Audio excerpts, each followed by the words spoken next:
Please stand by. Your program is about to begin.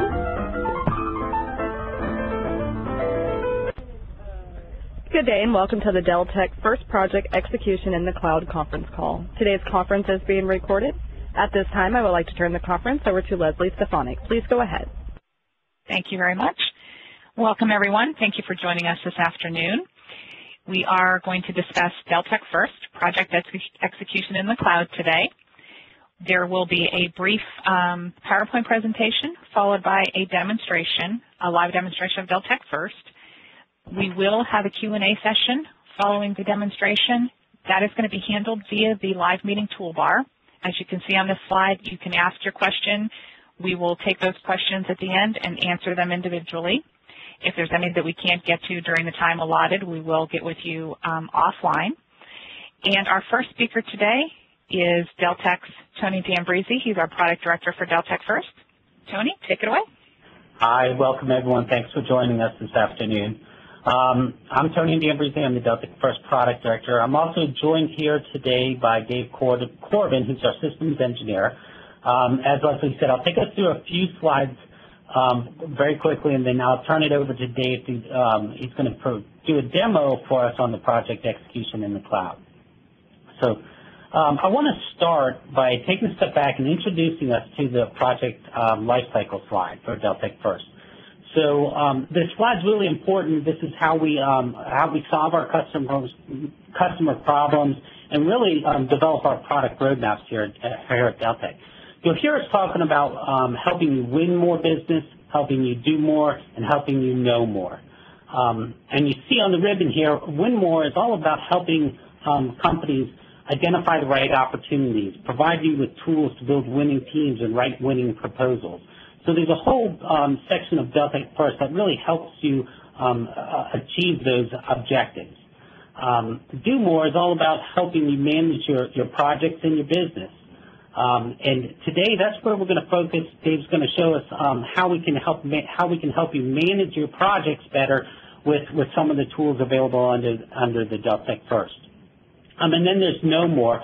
And so in future webcasts, you'll hear us talk about how we can help you understand your business performance better with some of the tools that we have available to us, like Premier Analytics in the Deltek First suite.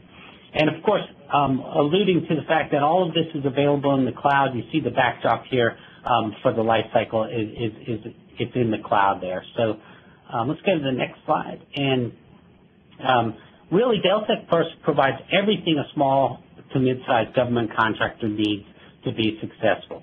We help you with your business development. We talked about winning more. We have tools available under Deltek First to help you really pursue and win new government contracts. We cover the back office with tools that allow you to bid and perform on all different types of government contracts, including cost plus, T&M, fixed price. Really, we hear this a lot where really this provides a lot of confidence to prime contractors that if you're using the Deltek First suite, you're ready and you're serious about the government contract business. A lot of your operational complexity is also solved with the Deltek First suite. We're going to see that here today where the project execution package really helps you operate and manage those projects that you have and manage your employees and all the way flowing all the way through to making sure that you're reporting on and managing those projects to their fullest. So just quickly, we mentioned the Deltek First is really designed and built for the small to mid-sized government contractors. It's really, we look at it as it's the first full suite for the small to mid-sized government contractors that's all available in the cloud. This is a complete SaaS solution. So there's a lot of benefits to the SaaS solution that we wanted to touch on today. One, there's low initial costs. No longer do you have to buy a perpetual license of the product. You're buying this on a term basis where you pay as you go. And so we've done away with those big upfront costs for you. Upgrades, we manage the software. We manage the application. So we're providing all the updates, all the patches. So it really doesn't increase any of your IT costs. We handle that for you. Access, especially in small to mid-sized businesses, a lot of your staff and your employees are located all over the country and sometimes all over the world. Well, here you have global access with the SaaS solution. You can access the software anywhere, anytime you need it. And then, of course, shorter deployment times. We'll talk about the project execution package. We can have it up and running within 24 hours. That's up and running, stood up, and ready for you to start your implementation within 24 hours. So we feel like that's very quick, gets you going, and gets to the point where you can have it implemented and really receiving all those benefits of the package in a very short amount of time. And so today, we mentioned we're going to focus on the project execution package, and there's 3 areas that Dave Corbin will take us through.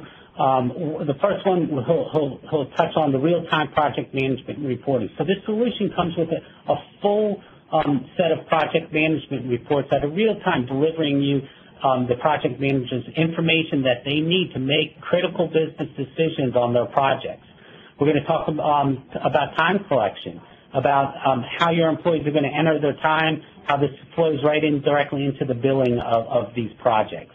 And then, of course, expense management when your employees are traveling and how we can meet all of those compliance needs for your employees traveling on business travel. So at that point, I'll turn it over to Dave, and he's going to take us through a demo of the project execution package. All right, and thanks a lot, Tony, and good afternoon, everybody. Again, to introduce myself, as Tony mentioned, I'm the systems engineer for Deltek First. And what I'll do now, I'm going to transition right out of the slide deck and right into a live demo environment. We'll actually take a look at the exact items that Tony just discussed with you. So what we're looking at here is essentially the Deltek First portal. This is essentially your command center for accessing all of your various solutions that you choose to license within the Deltek First umbrella. Today, as Tony mentioned, we're going to focus specifically on the project execution package comprised of 3 elements. Project managers reporting, or project team reporting, giving the project team a unique and direct access to all the reports that they need to effectively manage their projects. And then from a transactional perspective, we're going to take a look at your time collection and expense, so electronic time collection and expense that integrates seamlessly with your back office GCS Premier. Okay. So to dig right in, where I'm going to begin is right with PM reporting. So I'll go ahead and click on my link there, and it's going to take me right to my login screen for entering the project management reporting portal. So here I'll just enter my user-specific credentials here.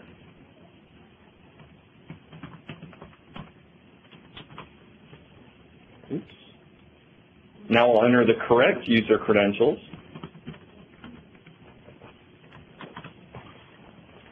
That was to demonstrate the security features, but just kidding.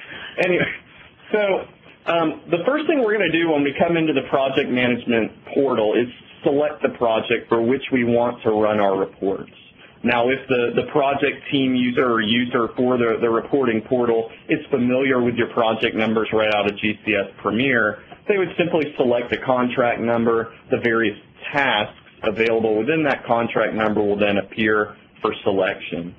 Not to fear if they do not know the project numbering scheme, they also have a very quick search feature that allows them to quickly and easily filter through the specific projects to which they have access within the system. So you note I mentioned that they have access.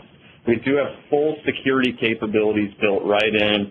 You can easily limit access to projects based on who the project manager is or project number, whatever you want to do. And you can even limit the specific reports that each user has access to as well. Now, once we select that project, you're going to notice just below the project selection area of the screen, it's what we refer to as the project summary. It's going to include some high-level information about the project you've selected, including the project title, customer name, contract number, period of performance, project manager, as well as our funding information. Then on the right side of the screen, you see a variety of reports that are available.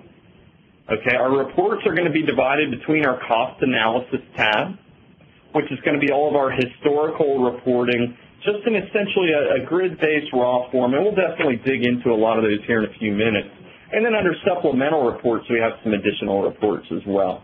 Now here, many of you are probably noticing we have some other grayed out aspects to the program. The program is very scalable. So included with the project execution package is the PM reporting portal we're looking at. You can choose at any time to upgrade that portal to our full budgeting and planning application, which includes all of the grayed out functions you see there. So very scalable based on your project management needs. So where we'll start, we'll take a look at some specific reports more tailored to, first of all, projects you manage on a cost basis. So these are going to be more your cost reimbursable, firm fixed price type projects. The first report I'm going to show you here, we're going to run at the highest level. And here it's going to show me at the contract level a summary for each of my contracts, a one-line summary. We see the contract number, contract title, period of performance, project manager, total funded cost. So this is not including any funded fee or our total funding if our funded cost varies from that amount. And then we have our real-time cost funding remaining. And the way we're able to accommodate that is here within our cost reporting structure in the PM reporting portal, we include not only posted costs from GCS Premier, but also commitments. And those commitments are going to be comprised of any hours on open timesheets and time collection that have not been posted or approved or processed. Okay, so essentially hours on timesheets through as recent as typically yesterday. Any expense authorizations that might be approved or any pending expense reports, as well as historically, just as we have today in GCS Premier, commitments to account for any outstanding purchase order values as well. So when we add that to our posted costs in GCS Premier, it's going to give us essentially a real-time inception-to-date cost, allowing us to easily assess our cost funding remaining. Again, here I'm looking at this report at the contract level. I can easily click on a contract number to drill into the task level, in which case here we're seeing a report just like the other one, same format, but at the task level for the contract we've selected. You'll notice within each of these reports, next to the contract number and task number respectively, you also see a red button there. That allows us a secondary type of drill down. If I drill down on that red button here at the contract level, it allows me to begin drilling into my costs on that contract. So I first see them segregated between labor, materials and subs, and ODCs. From a column perspective, I can see my inception to date total, again my commitments, as well as my most recent 7 accounting periods.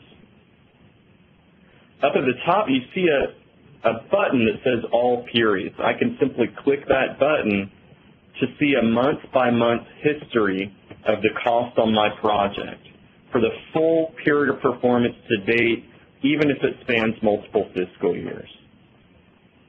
Then you also notice these line items have drill-in capability. So if I drill into each line item, it's going to show me my cost by account. I can then drill in again to see my loaded labor by employee, as well as my loaded costs for each of my non-labor vendors. You'll also notice any of the reports we review in here have a quick and easy Excel export button at the top of the screen. So while we're viewing everything over the web, everything we're going to take a look at today is entirely web-based, as Tony mentioned. We can easily export any of this information right down to Excel on the local machine. You see, we also have some additional reports here. Depending on how you want to manage your project, we have labor hours analysis, labor costs, raw costs versus burden costs, transaction analysis. So to dive in a little more on this report, say, for instance, that report we just ran. If we notice that our travel cost for July was higher than expected, we could easily run the transaction analysis report, identify the start and end date that we want to review, and specifically target that suffix and be able to quickly and easily see all the transactions that meet that criteria. Below that, we also have a full billing profile. So here I can quickly and easily see all the invoices that we've sent to the customer, invoice date, amount invoiced, amount received. We have a project cost chart that allows us to assess our cost to date in a chart format. So here you see our total funding is the green line at the top. Total cost to date, inception to date cost is the solid blue line. Inception to date labor cost is the blue dashed line. And then we also have bars for each of our 7 most recent accounting periods. Total labor is the darker of the 2 shades, non-labor is the lighter.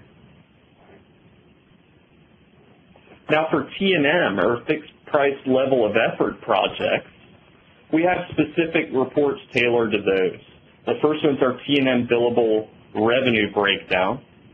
Gives the user full visibility into the billable breakdown for the project so they can see it by labor category, inception to date billable value, as well as the most 7 recent accounting periods, as well as for all their non-labor.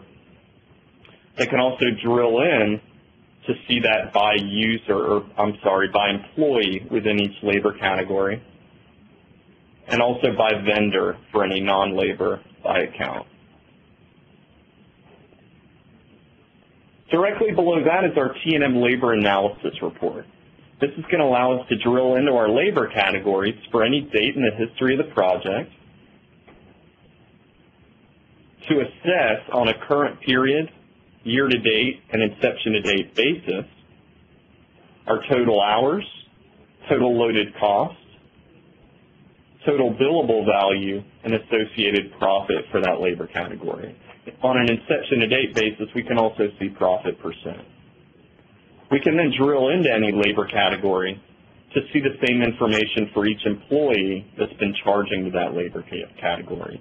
So here you can quickly pinpoint any unprofitable employees and quickly assess if you can get them qualified in a higher rate labor category or maybe even backfill them on the project.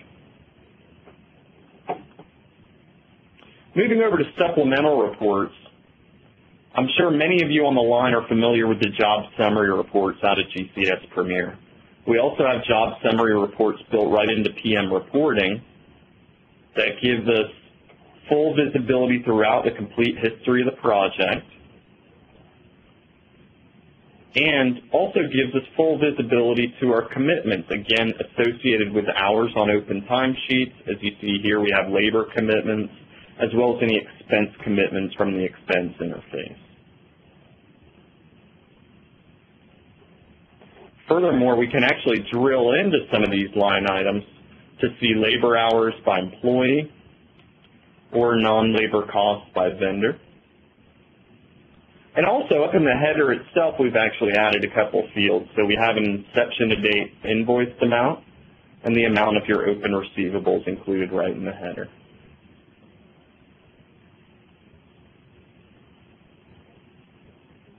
Some other reports we have here are labor analysis, non-labor detail, and then, of course, full commitment reporting as well. So that's our PM reporting, or project reporting portal, included with the project execution package. What I'm going to do now is navigate right back to my Deltek First portal, and this is where I'm going to access my time and expense interface. To do so, you see right under the type of user, in this case, employee access, we're going to have quick and easy to all the links for that user, including, in this case, time and expense. I'll then enter my credentials for time and expense, and that's going to bring me right into the system. It's going to bring the user to whatever their default screen is within the system. I say 90% of the time, employees typically want to use their timesheet, so I see most clients set that up as the default for their employees when they roll the system out. So the timesheet itself, first of all, in the header, you see the employee name. In this case, I'm logged in as Eric York. You then see the class of the employee. Now, the class of the employee is going to allow us to group our employees into logical groups based on common attributes around which we can build validation rules and procedures. For instance, here, I'm a salary regular exempt employee. If we submit weekly timesheets, I may want to put a rule in place to make sure that anybody in this group that submits a timesheet is going to have at least 40 hours on that timesheet. In addition, I can determine how I want to enforce that rule. Do I want to provide the employee a warning if they don't meet that rule, in which case it'll give them a custom message that I can prompt them with, but it'll still allow them to submit their timesheet. I can, as an alternative, set that up as an error, in which case it's going to give them a message and it's not going to allow them to submit their timesheet until they comply. Now, moving over to the right side of the header, we have the status of the timesheet as well as the revision. So included right within time collection are a variety of compliance tools. I think we all know that timesheets are probably one of the most audited functions within our businesses with DCAA. And obviously, corrections to timesheets are right up there on probably the top 3 things they audit. Anytime we do a correction to a timesheet, DCAA wants to know what correction was made, why it was made, who made it, and who approved it. So for that reason, we have the audit function in the timesheet. So here I can click on the audit function, quickly see any revisions that have been made to the timesheet, exactly which line items were changed, how they were changed, the explanation, who performed the revision, and who approved it. And that's going to stay with the timesheet indefinitely. Now, some other audit capabilities we have built right in. For instance, DCAA doesn't like it when we charge time into the future. They tend to question our accuracy in doing so. Okay, so we have a validation you can put in place that will restrict employees from entering hours in any day past today, with the obvious exceptions of vacation or holiday. Now, probably the most popular thing that DCAA loves to focus on with timesheets is daily entry of time. We also have a utility built right into the application that you can schedule to automatically run on a daily basis, typically first thing in the morning. It's going to automatically identify the employees that haven't entered time for the previous day. You can then automatically generate an email to them, copying a supervisor or another user, prompting them to come in and enter their time. So that's kind of an overview of some of the DCAA compliance tools we've built right into the system to help you stay compliant with DCAA from a time and expense perspective.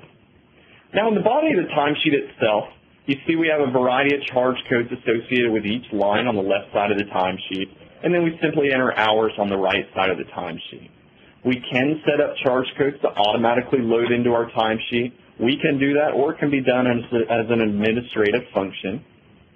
We can also, if we need to, search for charge numbers. So to look at the charge number, I simply click on the binoculars in that field. I can then either filter through my charge numbers using a search at the top, or quickly navigate down through a charge tree at the bottom of the screen. In this case, if I want to access a contract charge number, I can click on contract.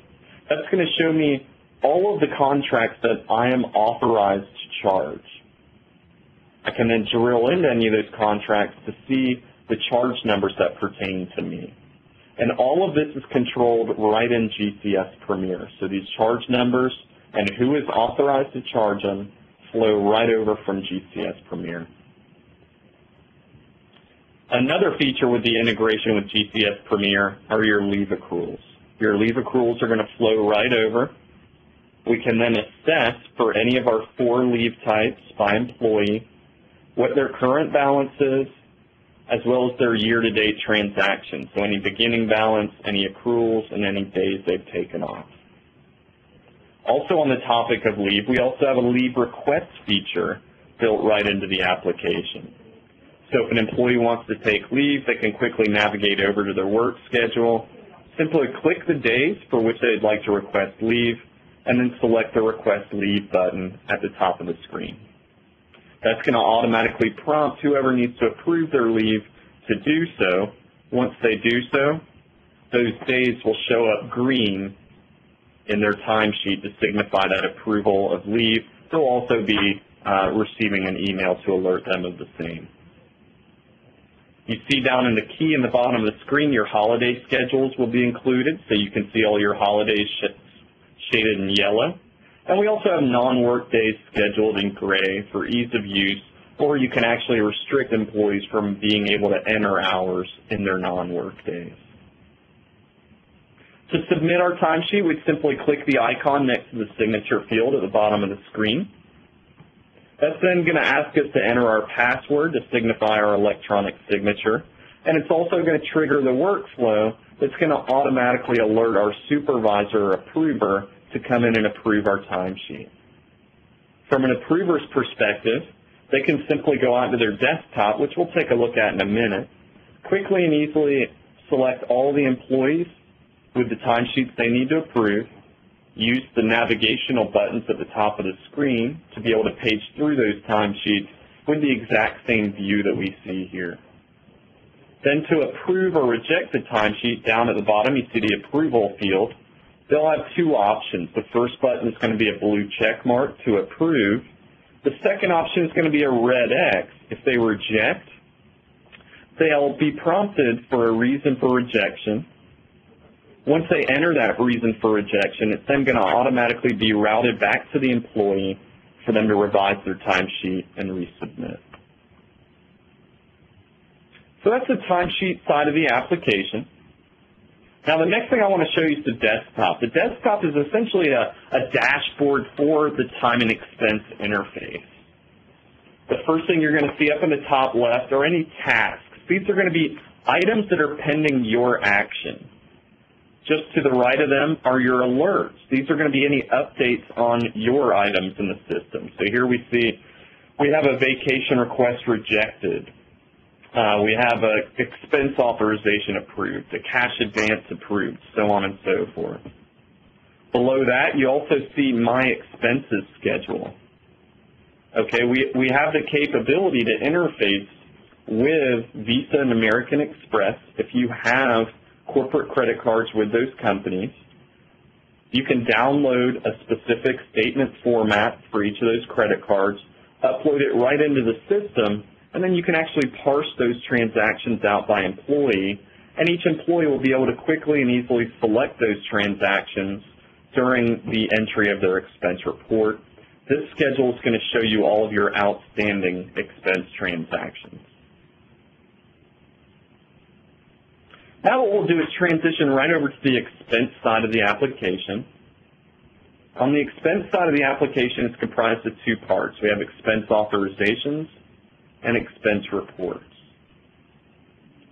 Expense authorizations, just as the name implies, allows us to request authorization to incur an expense. That can be travel, that can be any kind of other non-travel expense as well. Now the expense side of the application is going to be entirely wizard-based. So to create a new expense authorization, I'd click New. It's going to take me through one page after another to enter all the information relevant to complete the header of my expense authorization. It's going to ask me the type of expense. That type is going to drive any rules or validation associated with entering those expenses, as well as the approval chain. So we can have up to 10 approvers for expense reports that can be either sequentially or in parallel. We'll then enter our description. Obviously, the system's going to know our name, and it's also going to know our class. So here we can differentiate between how we want to reimburse expenses for an executive versus maybe a staff employee. We then enter one or more charge numbers that we're going to allocate our expenses across, and a purpose for the expense. Over on the right side, we'll enter the days for our travel, for instance, or when we expect to incur the expense. Now, from a travel perspective, we do have the per diem tables built right into the application. So all you would need to do is identify where you're going, the dates you're going to be there, and the system automatically knows the relevant per diem dates for that location, or per diem amounts for that location. You see we also have the capability, if you choose to offer it, to allow your employees to request a cash advance. Then we'd simply, in the bottom, click Add to add a line item with an estimated expense prior to clicking the button to submit it for approval. During the approval process, the expense authorization is going to have a variety of schedules for review. The first one here is going to be an approval process for any cash advances, followed by an overall authorization status schedule, a revision schedule, and finally a charge allocation schedule. So if we've elected to use more than one charge number, it's going to show the approver how our expenses are being allocated across those charge numbers. From a user perspective, we can simply do that on a percentage basis before we submit it for approval. Now, if any of you have any travel or any contracts that require customer approval for travel, it's very easy to print an authorization right out of the system. It puts it on a very nice form that you can either save in PDF form or simply print and hand deliver to your customer. And this is an example of that form.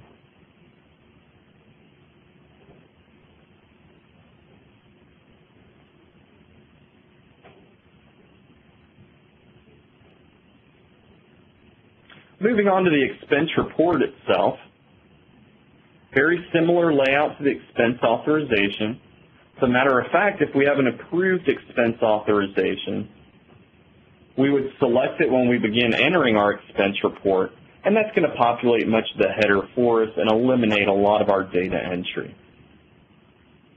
You'll see the expense report type, description, again, the employee class, any charge numbers, and purpose for the expense. On the right side, you see our dates, and then you also see the addition of a couple fields in the header. The first one is the amount over ceiling. Now, one of the capabilities we have built into the system is the capability to put a ceiling on reimbursement of expenses. So, for instance, one of the most common uses for those of our clients that choose to reimburse lodging based on actual expenses, but actually cap that reimbursement at per diem, you can certainly do so. Then if the employee has any amount in excess of per diem, based on the employee class even, you can determine whether or not you want to reimburse it, and if you do, if you want to allocate that to a secondary charge number. You see we also have unallowable amounts very clearly visible in the header of the expense report during the approval process. Entering expenses on the expense report is a little different than the authorization. We actually have a separate wizard on the expense report for each type of expense that's going to guide you through entering the relevant information for that expense. For instance, lodging. If we click Add Lodging, it's going to open up a wizard. It's going to ask us, first of all, what's your total lodging bill? It's then going to ask us, what's your daily room rate, daily tax rate, did you have any personal expenses or unallowable expenses? It's then going to automatically populate what our reimbursement is on a daily basis automatically. Meals can be reimbursed at per diem or actual, entirely up to you. And we do have the 75% rule built right in if you do reimburse it per diem for the first and last day of trip, if that applies for the first and last day based on their arrival and departure times. Business meal is a very unique capability here. We have the capability when you enter a business meal, you would identify the purpose for the business meal, which meal it was, so you would identify the day and the specific meal, whether it was breakfast, lunch, or dinner, the amount, and then the list of the attendees. The system is going to automatically check to make sure you haven't also requested reimbursement for per diem, and it's also going to check any of the other attendees you included on that business meal to make sure they also have not requested reimbursement at per diem. We then have the capability to reimburse mileage based on the current standard mileage rate. Down below you see any company paid, advances, personal amounts, etc. are deducted from the expenses to arrive at the amount due the employee. Just like the authorization to submit it, we click the icon next to the signature field. That's going to automatically trigger the workflow for the approval process. Again, we have a variety of supporting schedules. The first one shows us any cash advances we've applied to this expense report. The next, our charge allocation. Again, if we're charging to multiple charge numbers, it'll show us how we allocated our expenses across those charge numbers. The next one is our receipt status. We also have a unique capability to allow you to scan your receipts and actually upload those to accompany your expense report through the approval process and stay with that expense report for documentation purposes even after approval. Anybody can come in here and click View Receipts that has access to review the receipts while reviewing the expense report. Below that, we have our report status schedule for our approval status, revision schedule. We can see what our voucher in GCS Premier is going to look like based on this expense report. And then finally, one of my favorites is our labor support schedule. This allows us to review not only the expense report for this employee, but where that employee charged their time on their timesheet while they were incurring this expense or on this trip. Obviously, if we charge all of our time to overhead, we're not going to want to see that the expenses are being charged to a contract, for example. And that essentially completes our demonstration for today. At this point, I'll hand it back to Tony D'Ambrisi, and we'll go into question and answers. Yep. Thanks, everyone. So at this point, we can take some Q&A, and if you submit your questions, then Dave and I can field those questions through the live meeting. And if you go back, can you go back to the slide, Dave, where the second slide, it tells you how to, I think, yeah. There we go. This is how you can submit a question.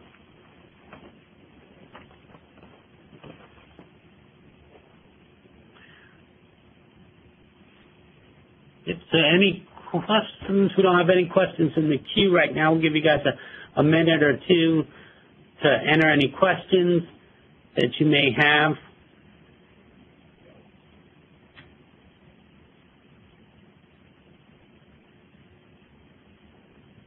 So it doesn't look like we have any questions. So we are going to post this online, and again, we want to thank everyone for attending today. We hope you found this webcast useful and helpful, and that's it. So thanks, everyone. Thanks a lot, everybody.